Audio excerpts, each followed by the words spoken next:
Hello from Gardening at Douentza in Ireland, and this video is to show you my Osmoglossum, which is this pretty little white flower in front of me, and to give out a bit of a rant, I suppose you might call it.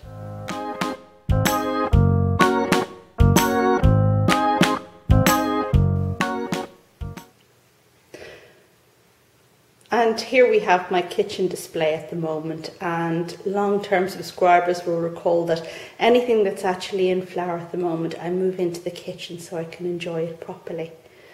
Now the Osmoglossum, the plant that this video is actually about, is a bit hard to see because it's kind of overshadowed by the glorious King of Taiwan here, by the Dendrobium, Lutin, Blanc, and even by the Cattleya blossom bounty, which is just there.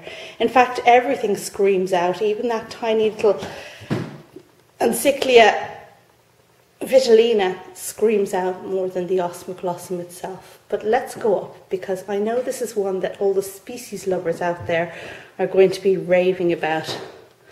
And here it is from the Oncidium Alliance, an Osmoglossum, although it has been renamed now, and let me see if I can give you a glimpse of that new name so that people don't write in and complain.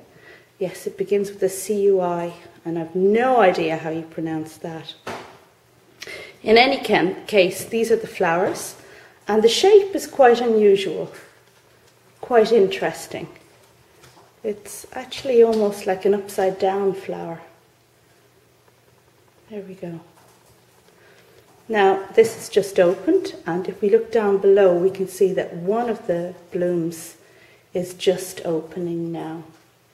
And this is the second flowering for this particular plant for me. Now it's supposed to have a glorious scent, but I detect nothing, and I detected nothing last time as well. So whether there's something wrong with my nose, or whether there's something wrong with the environment, it's not getting enough sunlight to bring the scent out, or what, I don't know. Or perhaps it's just that the King of Taiwan over here on the left is pumping out such heady scent, you couldn't possibly smell something as delicate as this.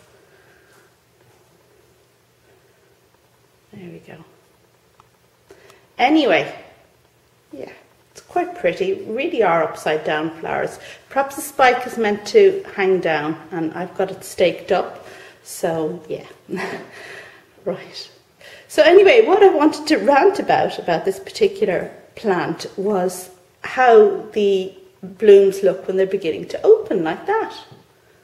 You see, they kind of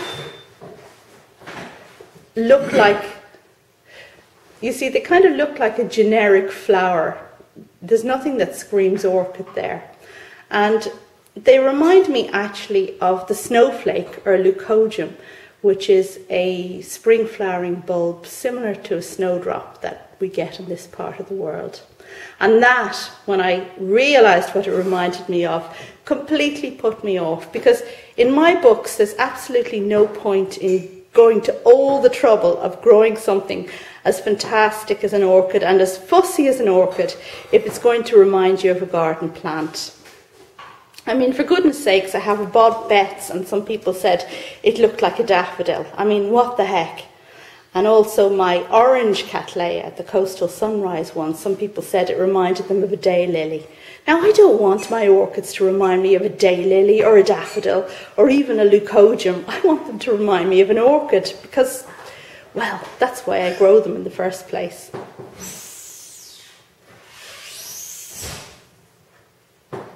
Somebody on a forum also mentioned that they lived in Florida and they liked orchids to remind them of ordinary garden plants because they couldn't grow them where they were.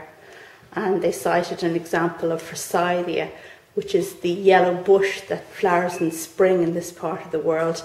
And not very attractive thing it is too. I mean, goodness sakes, I wouldn't like to grow an orchid that reminded me of a Brassolaeliocattleya, even if I did live in sunny Florida. Anyway, these are just my musings, my my opinion, and we all have our opinions about these things. Here's another little plant from the Oncidium Alliance that I've kind of staked upside down. Oh dear. Okay, well, that was my rant about the Osmoglossum and a kind of glimpse with the cat mewing in the background of my orchids in bloom at the moment. Thanks very much for watching, thanks for listening, and check back again for lots more. Bye now.